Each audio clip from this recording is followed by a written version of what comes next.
Hi friends, welcome to my channel. This is Sunita from Arty Crafty.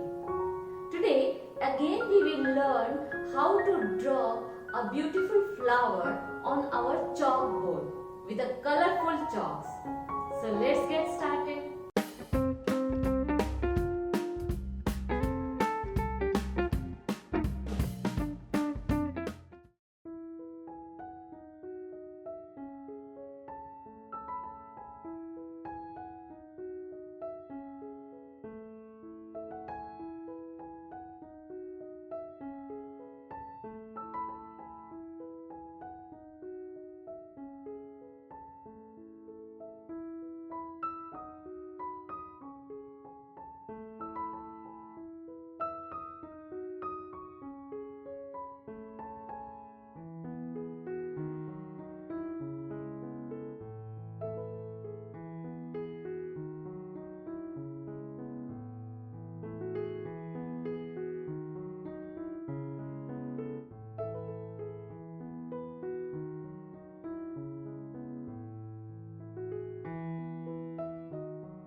Thanks for watching.